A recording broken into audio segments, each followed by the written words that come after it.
Hello everybody, I'm Raphael Perry and it's time once again for some more of Steve Jackson's Sorcery.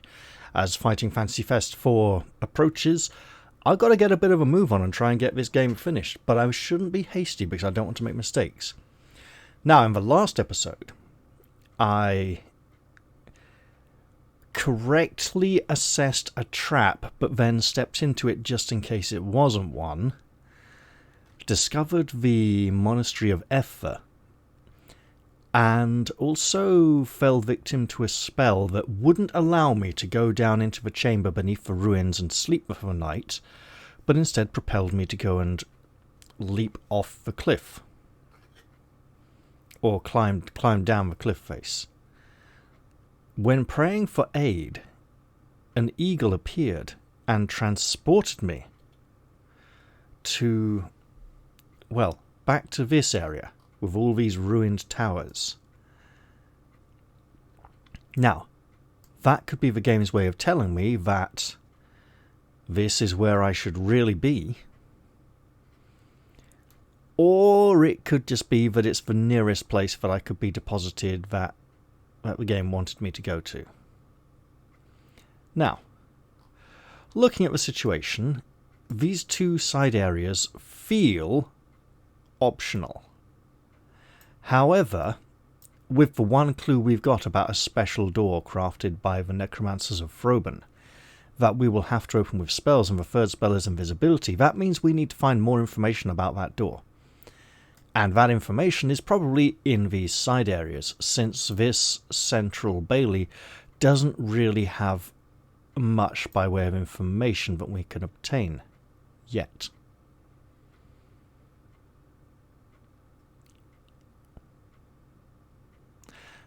I also... Now, this one is ruined. We can get in easily. This one has guards nearby.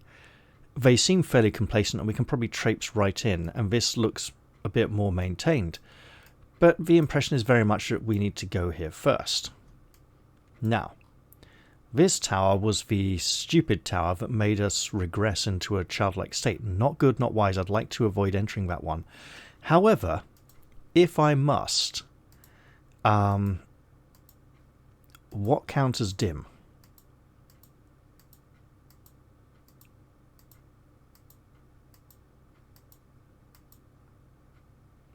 Not dumb, but dim.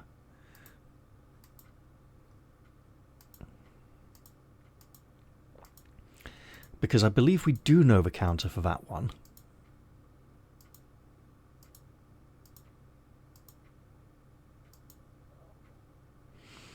Also, this area is somewhat unusual in that we cannot always cast spells. I mean, we seem to be unable to cast spells when outside the towers, but when inside, it depends on the nature of the tower. Dim counters kid.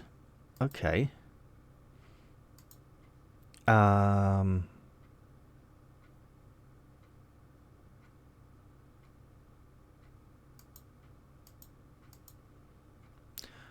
tell. Counters Yaz.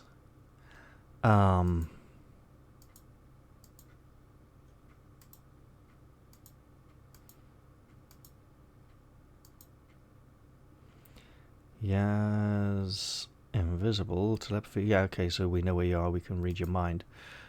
Kid. Illusion will become real to others. How would an illusion counter stupidity? Huh.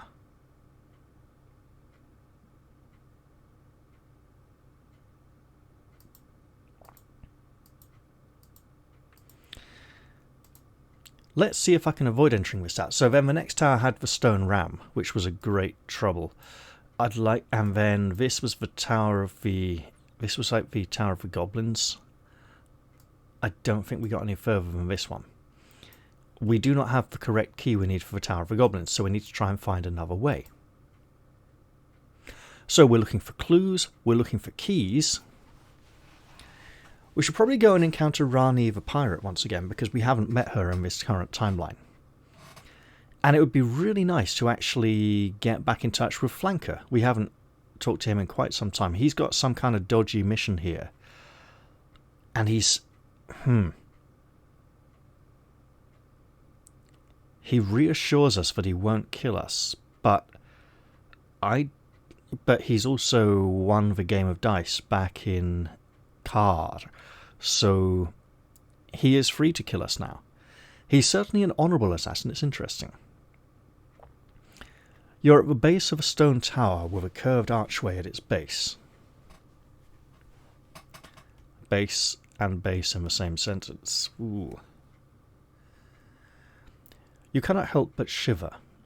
You are back amongst the haunted, powerful towers of the inner college. I will look at the nearby tower, reluctantly.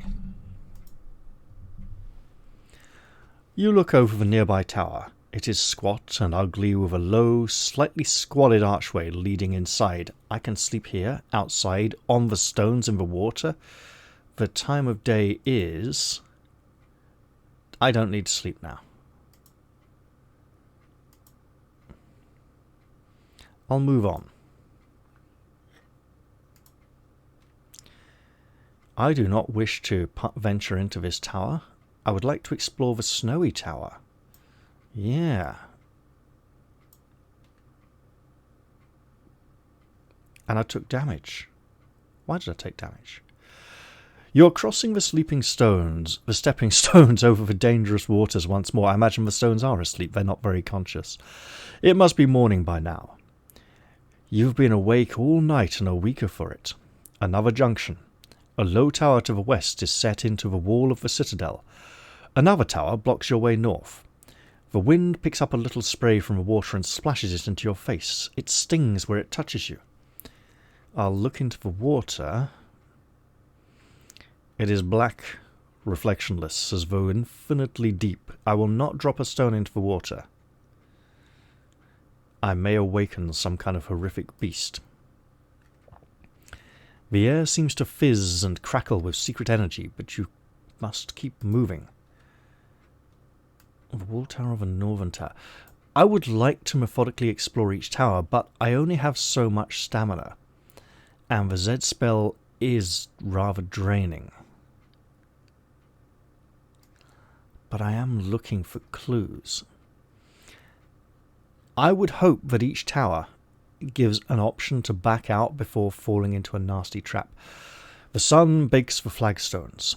You approach the tower built into the wall of the citadel. There is no door, at least, not in this side. You hear a sound like scratching. I would like to... This is a no magic zone, isn't it? Oh no, I can cast a spell here, okay. Tell. Why no tell? Dock.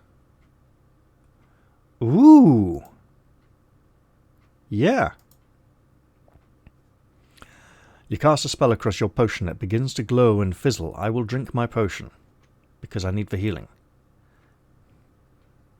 You knock back the enchanted potion and feel much better. What other spells are available here?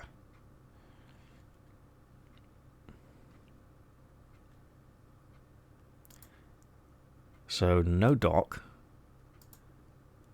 How? I'd probably say don't go in the tower. Or it might tell me which tower to go to. Zap. So we can do a lightning bolt. We can't really see a target. Zip. Teleport. Not sure that'd be particularly helpful right now. Yap. Gotta be yap, right?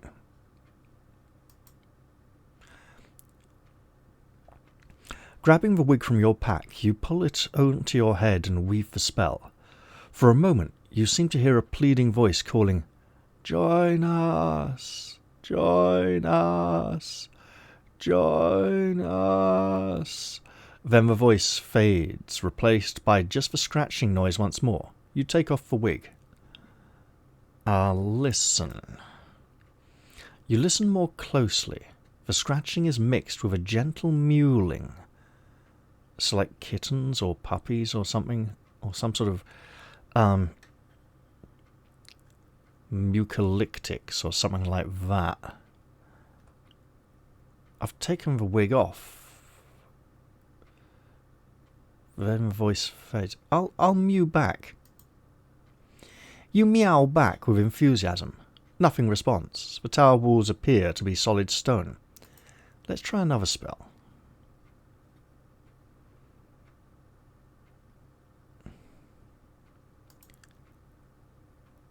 Dop.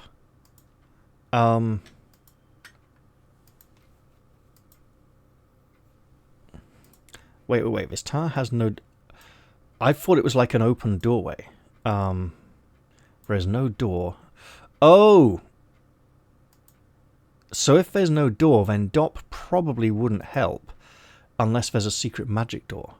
I could teleport into the tower. I don't think that was a good idea. Whatever is in the tower wants me to be in there with them. And I suspect that's a really bad idea. Of course! Far. We'll use our crystal ball. I'm not going to look at the Archmage. While I've updated the oranges a little bit, it's not really enough for a video update. You sit cross-legged on the grounds and put your palms on the orb. You move the starlight into order around you and everything changes. A goblin wearing a blood-splattered apron stands before you. She holds your hand tenderly between her claws and soft breath comes from her lips. Is she murmuring to you? The vision fades. Well dodgy. You feel across the stone wall, but it feels quite solid. But the mewling is clearly louder with your ear pressed close. I will move on. You leave the tower behind. It's probably purely aesthetic. No, it's probably a death trap.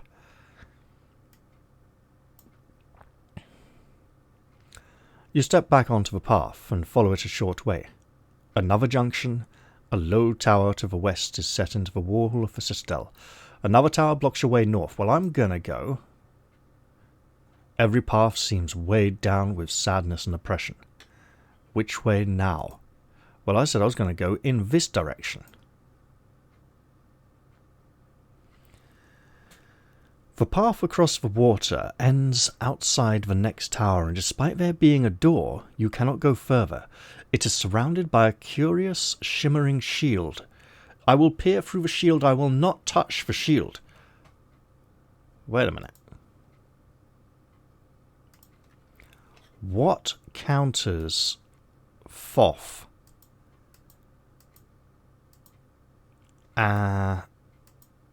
Or the other one? Because there's two, isn't there? I don't know what counters FOF. Okay, then. That's intriguing. Physical barrier. Wall. Counters pop. Invisible wall. Physical barrier.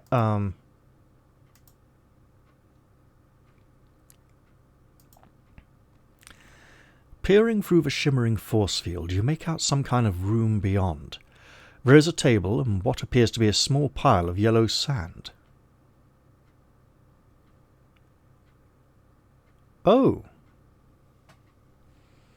I'll cast a spell. See if I can pop a rock. No pop. Zap. Counters Zen. Not really going to help. Mud. Before I do this, because I suspect that might be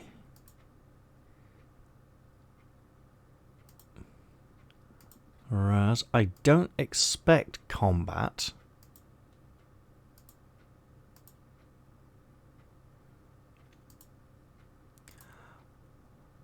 How counters fix, hot, counters dock. I think I should be looking for something that doesn't counter anything. And I should go for the mud spell. Yes! You weave the enchantment, scattering sand around the base of the tower, and there's more inside the tower, but no whirlpool forms. Rather, the force field seems to shimmer and then to steam and smoke, and finally it disappears. The tower is now open for you to explore. A counterspell, then. So the spell of the whirlpool is negated by that of the force field. The Thoth Mud counterspell has been recorded in your spellbook. Excellent. There's now nothing to stop you going inside the tower. What was it that was being so fiercely protected? Some more sand that I could use for more quicksand? Oh, 2 doors. I see. The inside of the tower is Spartan. In the middle sits a paper on which in the middle sits a table on which a piece of paper lies. In the middle sits a paper lying on a table. Yes, exactly. A pile of yellow sand is scattered around the table's feet. Oh. I'll scoop up some sand. There is plenty of sand here, more than you can carry. You scoop up several handfuls. Presumably it was kept here so that whoever was working in the tower could leave. Or for another reason, I'll look at the paper. The paper is littered with scrawled notes, a few simple star geometries, as any acolyte of magic might learn in the beginnings of a technical discussion of counter-magic. This could even be a new spell, or revealing a new counterspell. The paper continues with sketchy detail, though an interesting conclusion. Counter-magic is a fact of the universe, thoroughly proven. There is no magic, no matter how strong, which cannot be countermanded if correctly identified. Even the great artifact itself, once thoroughly understood, can be overcome. Time to move on. What great artifact? And I wonder if the Z spell counters anything. The North Tower or the East Tower? This is a tower we were unable to enter, and that was apparently not a clue.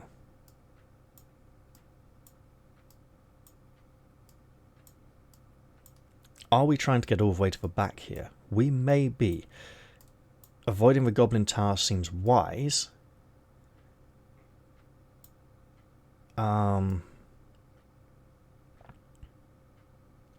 So if I enter this one, I'm bypassing both these two and have to go all the way to here to get to this one, right? If I go here, I can come back through these this way. If I can go through these both ways, if I have to come through them this way, then I can still come in here, right? But if I come through this way, I have to come this way, which means I either am completely capable of going both ways through these, or not. I mean, this isn't classic Fighting Fantasy at this point. We need to ignore the typical Fighting Fantasy rule. So I'm going to go this way, ever so cautiously and reluctantly. Thin heat beats down from an empty sky. You cross the waters and push your way inside the crumbling tower without knowing what you might find. A feeling of safety descends on you like a cloak. It is as though you have been standing in a storm and now have walked into its eye. This place feels protected, simple, calm. What kind of spell could that be, and what could be the counter I can learn here? You look around the empty space, but find nothing, until in one corner you discover a small etching on the floor. It reads simply, "Can't see me here." So either I need to be casting the counter for the invisibility spell, or the invisibility spell. Which I think I already know. You open your arms to cast a spell, but find nothing.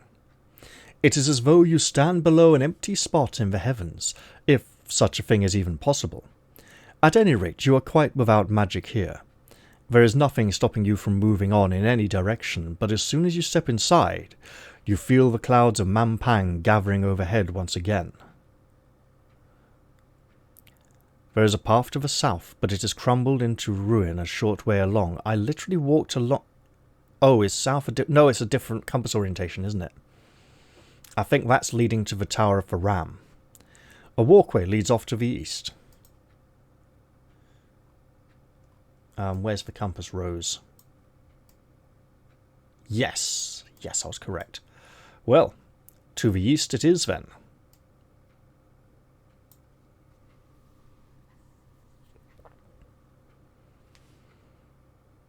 You make your way across a stone walkway, arching high into the air above the swirling waters that pool below, until you reach the next curious tower. The sun is beginning to lower, and the air begins to cool. That was blooming quick! The tower contains a single bare room. There is no furniture, but a rancid stench fills your nostrils. I'll use my nose plugs. You pull out your nose plugs and push them firmly into your nostrils. The smell fades away and your mind clears. Now I will search the chamber. Oh no.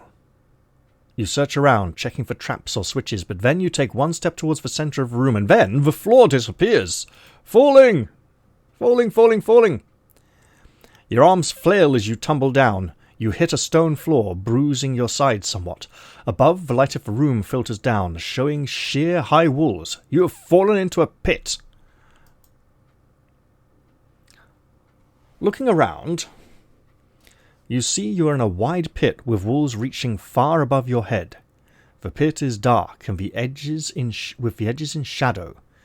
Even with your nose plugs in, you catch a whiff of rotten meat and wet vegetables. There is a small bundle near the centre of the pit, but before you can consider it too closely, something moves, somewhere in the shadows. Right.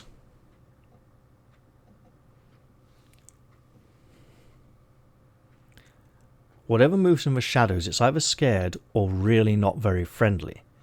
Climb the walls, sheer high walls. They ain't going to be climbed. Charge at the shadows. No, I don't know what's in there. Investigate the bundle. The thing from the shadows can come out and kill me. So shout feels like a bad choice. So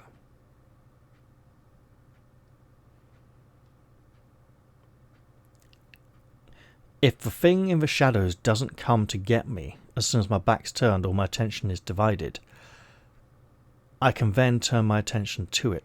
The thing in the middle could be a trap. Near the centre of the pit, so it's not slap bang in the middle. Charging blindly into the shadows feels very wrong.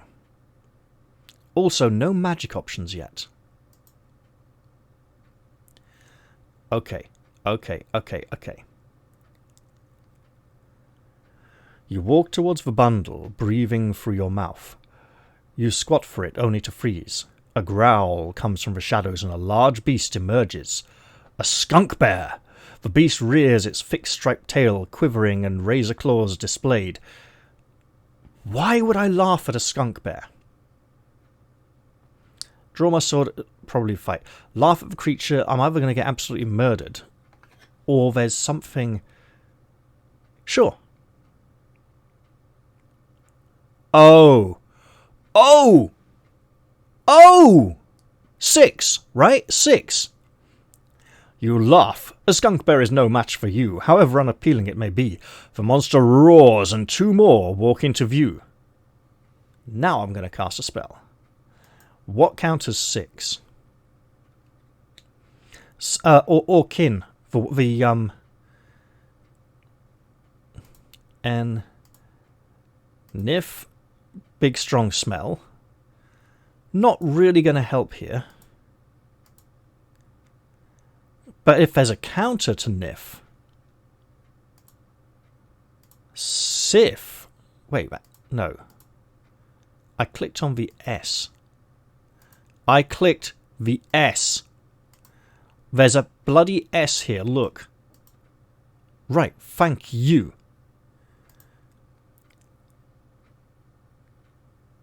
Six clones for caster. What about,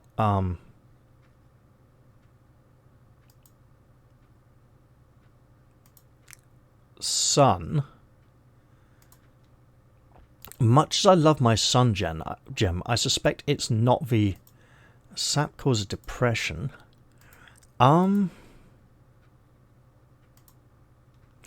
Yap! Yap, right? I'm so tempted. But I suspect these skunk bears are, well, the fact that it's multiplied, right? Either they were free hiding in the shadows the entire time, or the shadows are creating more skunk bears. And I think I should focus more on the stinky aspect of this. So, lore.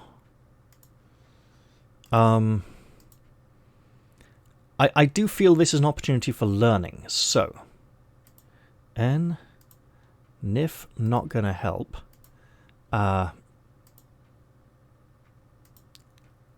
Zen makes total sense.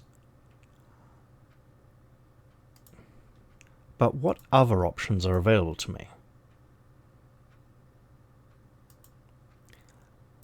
Huff. Blow the smell away?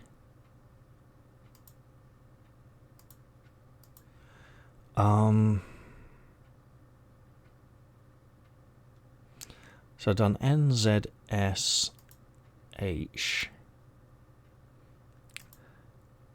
Yap. Yap might prove remarkably effective in this situation, but I suspect they're hungry and angry. So it's not going to help that much. Law.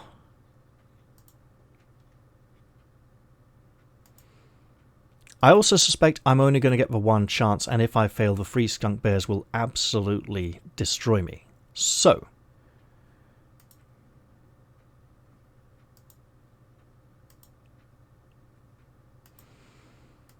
am I overthinking this? Zen feels like the obvious solution, but it doesn't feel like a counter to anything. Right, so what is Nif? And 6. What do I think would counter Nif or 6? I'm thinking the mirror spell, right? Which is not an option here. Kin, right? And what would counter Pep?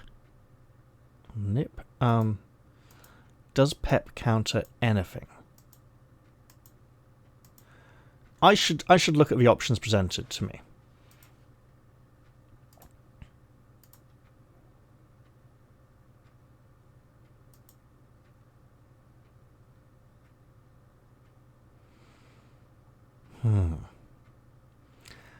With law, could I command the skunk bears to carry me out of this place? I do not believe I could.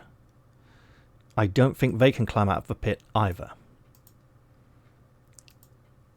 Zen makes a lot of sense. Makes more sense than most of the others, and the lightning bolt would maybe hurt one of them. Sap would make them depressed, but what would that counter? Sun. I'm not sure again what that would counter. So, 6. Again, not sure how that would help. It creates 5 clones, doesn't it? Or so there's 6 of me. So the floor disappeared. Did it mechanically open, or did it magically disappear? If it magically disappeared and I've fallen into this trap, and this is all some kind of big illusion, what could counter that?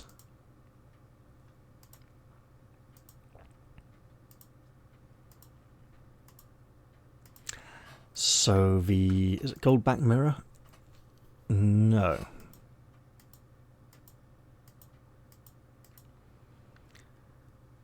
It's not God. It's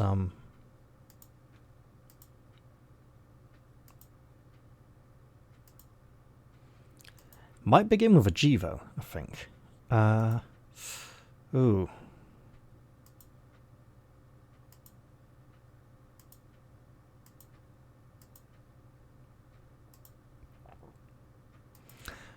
Problem is the illusions aren't real, so that doesn't really help very much.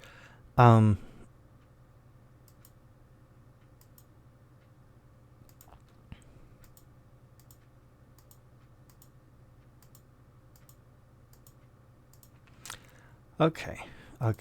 I think I may be overthinking this, and I should risk trying for the... Grab the bundle. Oh! Can I cast a spell after that, or will it be too late? Let's find out. You scoop up the bundle, narrowly avoiding a vicious swipe. How many skunk bears are there now? Too many, so I do need to...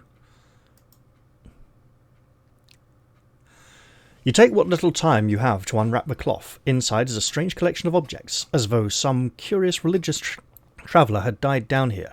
A white wax candle and a scrap of paper.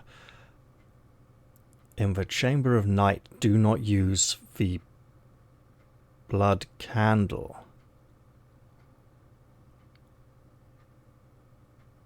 Which could mean sun gem, right? I think if I try to read it now, I will die. But I haven't actually been hit yet, or taken any damage. I didn't even take any falling damage for falling into the pit. And there are a lot of shadows. I can read the paper now, which could involve taking damage, or have it ripped to shreds in my hands by the skunk bears. Or I could not read it, and if I put it away for later, will I lose the opportunity to read it? Let's put it away for... I think this is an emergency and it could be really important. You cast your eyes over the scrawled poem. The first is of fire, the second is of stone, the third is unseeable, the fourth is unknown. The bears are lumbering even closer. This has got to be a really good clue. Now, they are multiplying. I need to work out a counter to 6.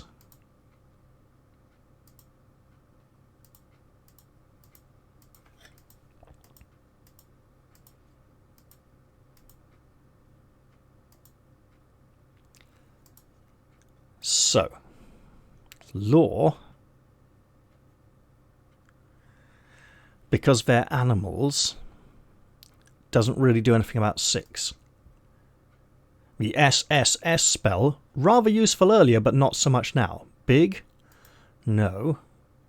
Walk and Dop? No. I should, of course, focus on ones that are available. Raz, Sus...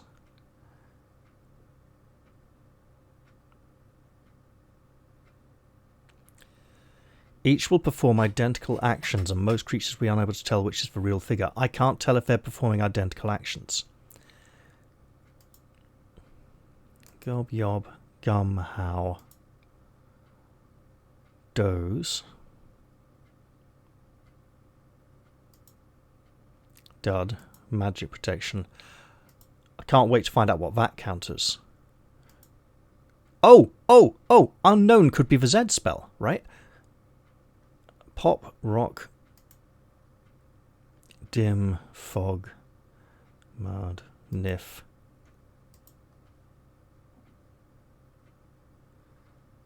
The effect is more pronounced on creatures with large noses. But they are skunk bears. They are used to bad smells.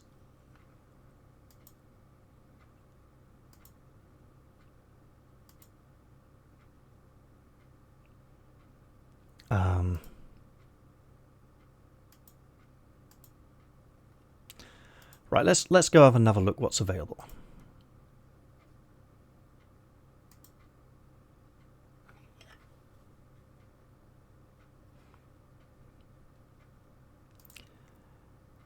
Niff, what good would making the spell even stronger do?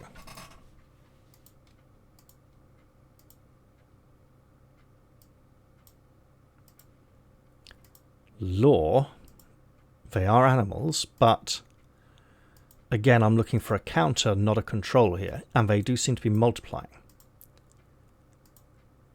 Sun will clear out the shadows, right?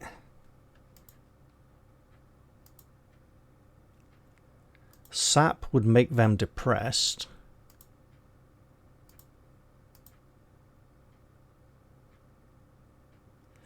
Would Sun counter 6, and would 6 counter Sun?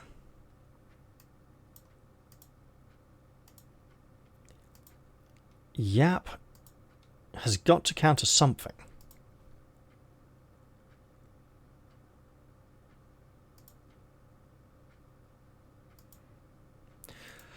I don't know, I'll just counter Zen.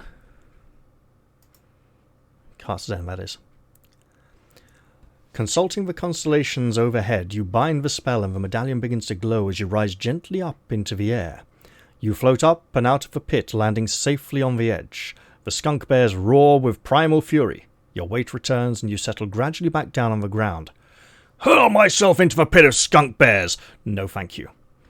Although that would be a way of getting down there to test another counterspell, but I'd probably also die. Let's look down into the pit briefly before the spell wears off. You look down into the pit. The skunk bears are roaring and howling back at you. I will edge around the pit. Thankfully, there is enough space around the edge of the pit to edge around the outside of the pit to edge carefully around. Some of these sentences are a bit odd. We got a new clue. Hello, new clue, you're really nice. The first is of fire, hot. The second is of stone, rock. The third is unseen, Yaz for invisibility. The fourth is unknown, possibly Zed. So in theory, I only need a clue for the fourth spell now. There's probably items that I would find very useful. Let's go out here onto the walkway. You stand outside another tower, paths snaking this way and that around you. I will not drop a stone into the water. This is a repeated opportunity, implying that it will have the same result everywhere I go, or that at one very specific location, it will be different. I don't know.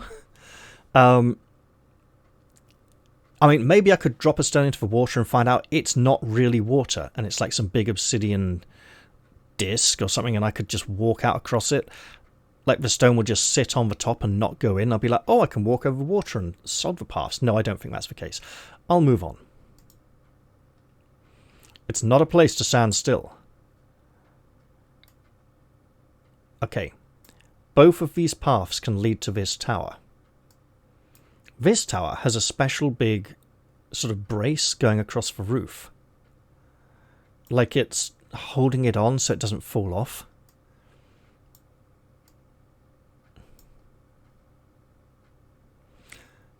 So, the old college, if this was a place where the Archmage's apprentices would learn and study, then each of these magical traps makes sense. It's an opportunity to learn a counterspell with dire consequences should you fail. It's the kind of cruel, sadistic setup he would use. I mean, if it was supervised learning, that would be another matter. The path winds between crumbling towers and dagger-like buttresses. The wind picks up as the evening draws on. Soon it'll be dark once more. I would like to go to this tower. You step into the tower and sense the presence of magic immediately. A moment later you begin to feel giddy. Something is happening. Okay. Giddy as in jig, or giddy as in... Oh! I should cast the depression spell. I'll check myself. You check yourself over. You appear to be fine, but the tower is not. The ceiling is bearing down on your head. The whole room is tightening up like a net. You turn for the door, but you're already too late. The door is now too small to crew through. Am I getting bigger? I'm getting bigger, aren't I? I do have a blessed spear. The door is now too small to crawl through. It's me that's getting bigger, not the tower getting smaller. The room is still shrinking and there seems to be no escape. The shrinking stops just in time for you to still fit, but there is no way you'll be able to escape through the doors. Yeah, about that. Look, I'll look around. You turn your head left and right as best you can, looking for something to aid you, but you can find nothing. Is this the end? Caught inside a tower like a wasp in a jar? No. Prop up the ceiling with the blessed spear. A nice idea, but I suspect there will be a much better use for the spear later on. You try to throw your arms wide to cast a spell, but the room has shrunk far enough that there isn't enough space to catch the starlight.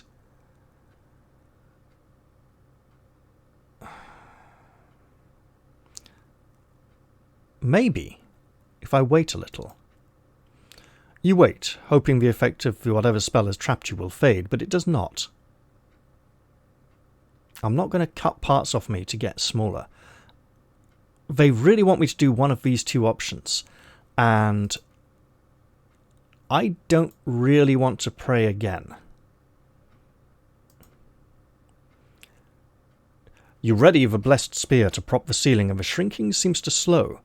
Then the spear starts to bend just a fraction. There is a terrible moment of tension as the two forces strain against each other. I'll cover my head and hope I don't die. You cover your head expecting an explosion, and one comes, but it is not the spear that shatters. Rather, the walls of the tower collapse. You pick up your spear once more. The tower is reduced to a mere arch of stone. Then you slip outside. You feel the magic on you fading as you leave the tower. Either the world expands once more, or, more likely, you shrink to your normal size. So praying for aid... Oh, I can only come out this side.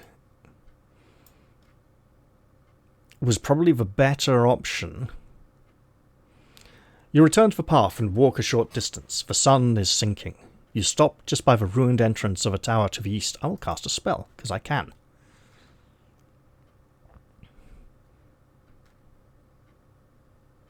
Yes, please. Yes, please. Yes, please. Should have probably done that before walking into the tower. You bind the stars into a pattern around you, and a veil of magical protection shimmers into place around you. You know what? I'll cast another one.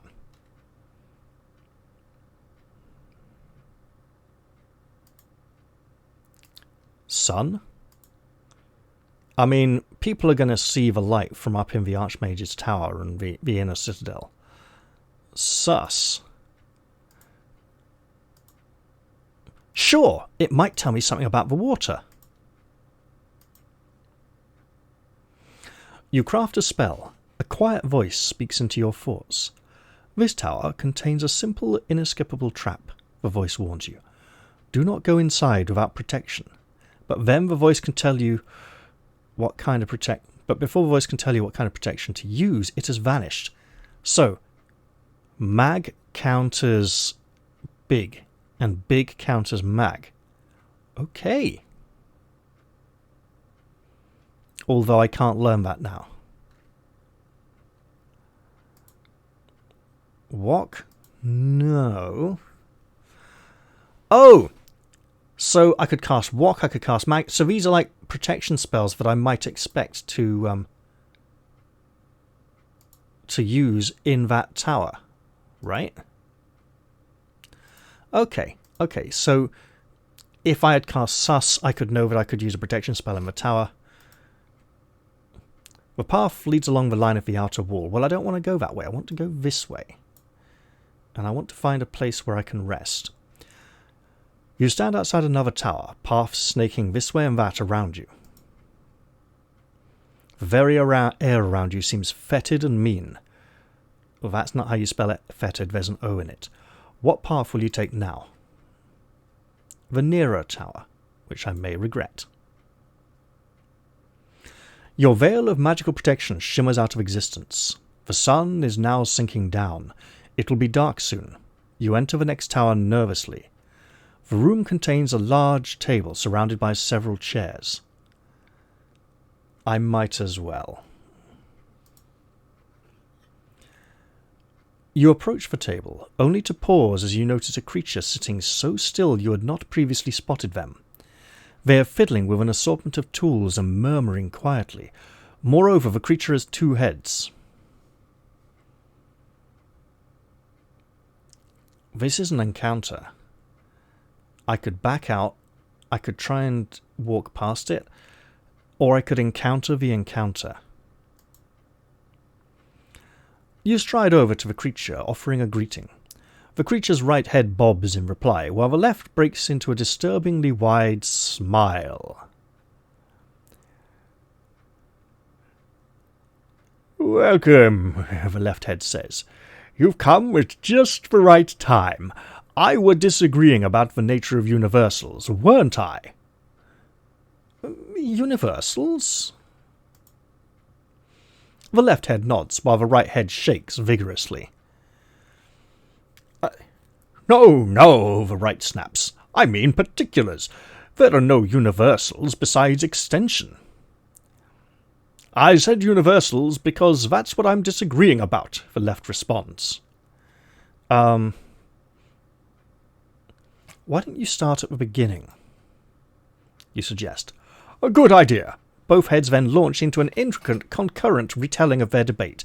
It is cordial enough, except whenever the left head mentions forms, the right one spits on the floor. At the end of it, you gain an appreciation of the issue. The right head sniffs. "Why am I wasting my time on this? It is not as if this one can help solve this." "Ignore me," the left head says. "Please sit down. It's been so long since I had another mind to converse with." Tell. What would be the counter to tell? It's Yaz, isn't it? Isn't it? Ooh. 2 heads trying to understand each other, failing to... Or the confusion spell. Yaz counters tell. And we haven't found what counters dim, have we?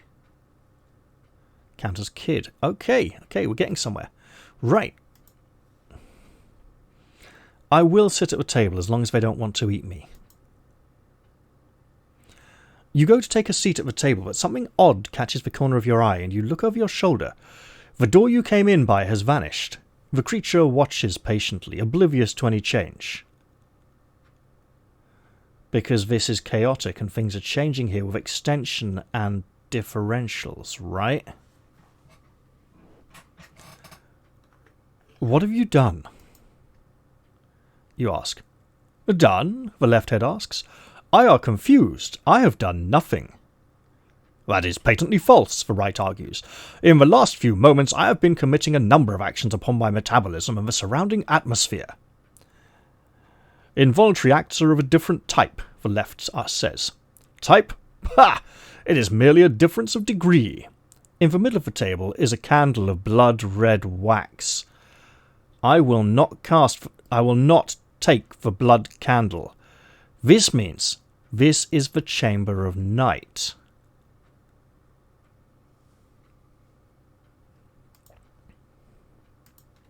Because I have a very old clue.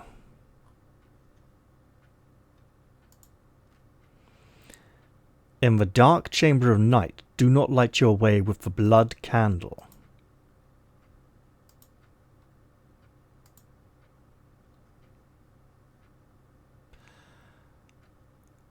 But I don't think the blood candle is in the Dark Chamber of Night. I think I can pick it up and take it with me, and then I get the opportunity to use it in the Chamber of Night, and I absolutely must not do so, because then I think some demon kills me or something, if I remember vaguely.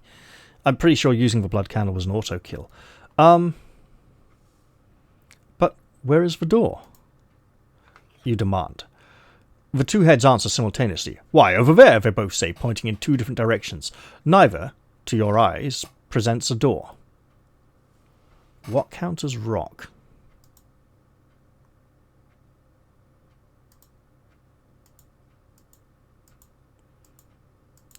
If I fall. Okay. Interesting. I'll converse with the creature. Searching the walls is probably a bad idea, because this is a magical place where magic contains solutions and You take a seat at the table and open your mouth, but are interrupted before you can speak. Finally, someone willing to be educated, the left head says, banging his fist on the table and making a pile of tools jump. Was that a comment about me? The right retorts. What are you? How insulting. I are a scholar. But you have two heads.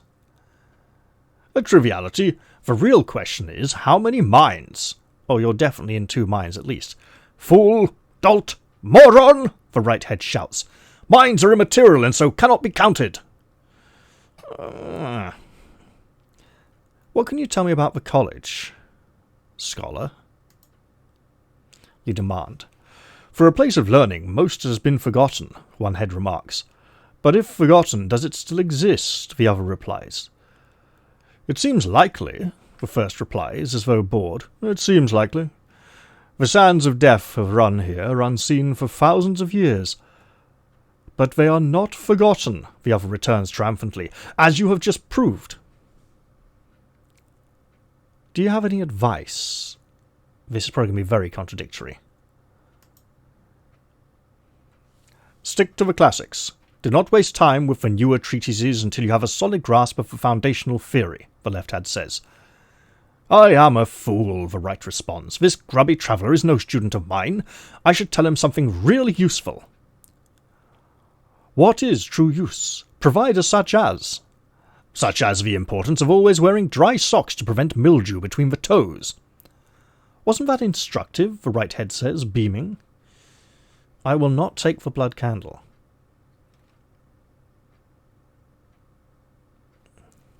I'll speak a little more with them. You attempt to speak further with the creature, but it is too busy arguing with itself. I'll look over the table. You cast your eyes over the table. Tools are scattered across it. Ah, says the left head, catching your eye. That was a fascinating topic. I disagreed about the tool's relationship to its worker. If someone builds a chair, how much responsibility does the hammer have? Ah, but where did the tools come from? I do not understand, the right says. I needed them for an example in my argument, the left said, so they are here. So, consider a door. You begin, initiating a debate about the distinction between entering and leaving. The door is surely two-sided, but quite symmetrical, so entering and leaving are purely in the eye of the observer. But who is that? The left head peers at you. Where are they, you mean? That's a good point, isn't it? It seems unsure. The right head frowns. Every door is built, it replies thoughtfully. Surely the building of a door constitutes an initial placement observation.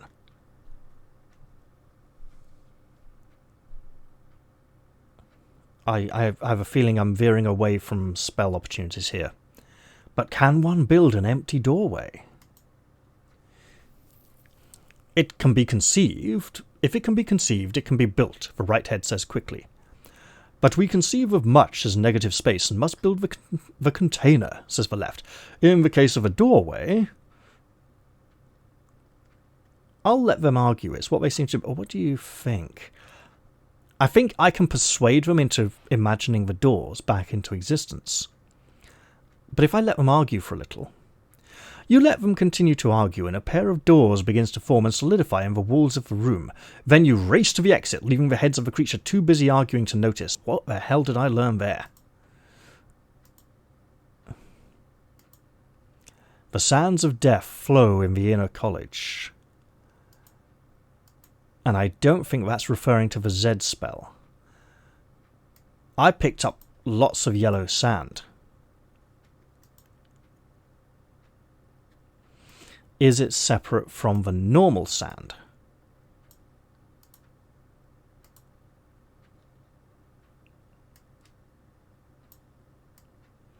Yellow powder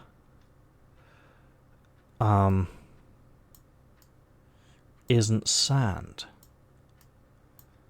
Oh, perhaps it's not. Interesting.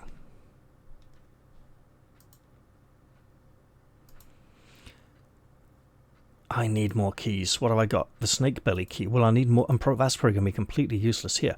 Right, well, obviously, I'm going this way.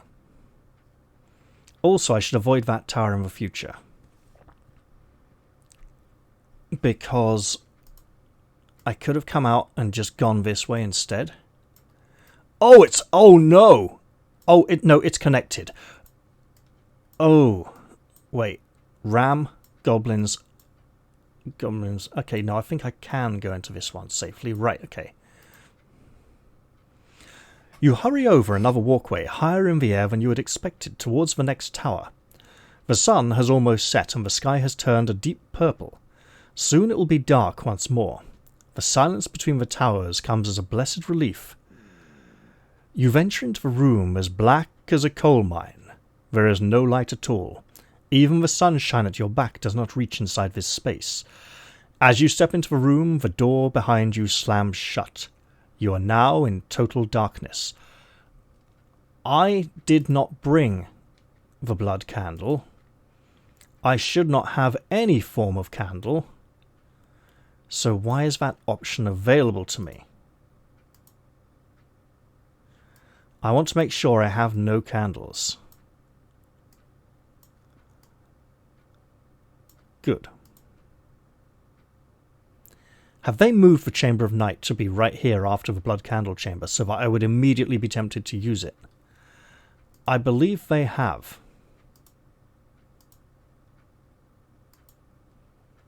And I think I need to operate in darkness. And I think the Howl spell would be really useful here. It's also not available. Right. What happened there? Right, let's come back to... Come on, let's go back to this one. There we go. Right. Fog. I mean, okay. I mean, I got sun, right? It's the most obvious. But am I being warned to be completely in the dark here? Anyway, wait, sus? Sure. No house spell, throw a sus spell.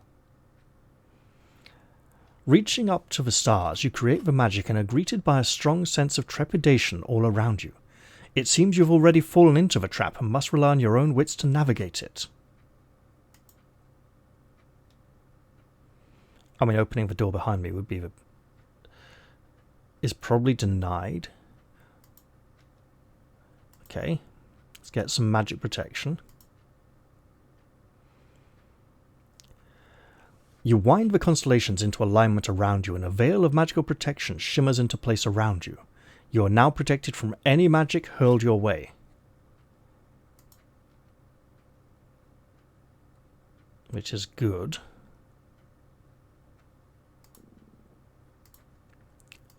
Summon a goblin. I'm not sure that's going to be particularly helpful here. Oh! Zob?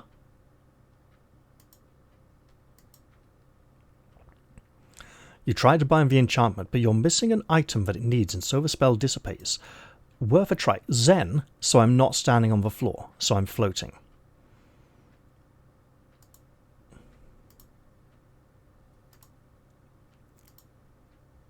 No, I clicked on the E. Thank you.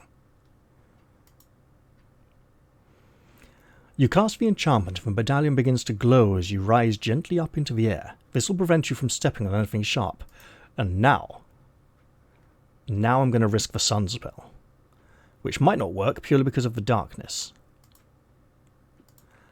And it might reveal me to whatever is in here.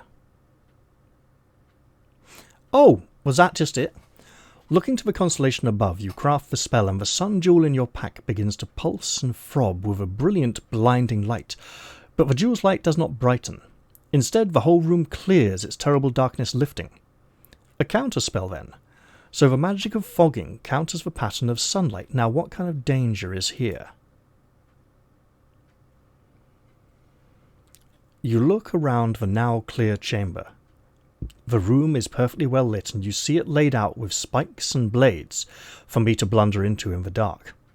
In the centre is a small wooden contraption with arms positioned to capture starlight.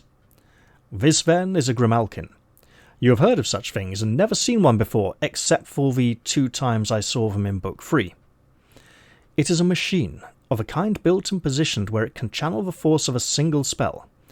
Grimalkins are hard to build and can be devastatingly powerful, so how would the blood candle have messed me up here? I will smash the Grimalkin.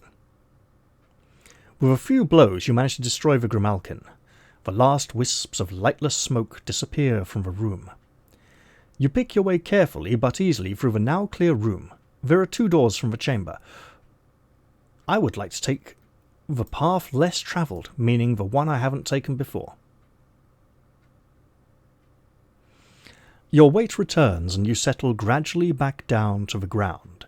Your veil of magical protection shimmers out of existence. You approach the next weird tower, wondering what you will find this time. The tower contains a large circular room. A few steps in, however, and you begin to lose your bearings. It would appear I'm losing my sense of direction. And I don't think I'm going to find it until I find my way into the very next episode, because I think I've gone on for quite long enough this time.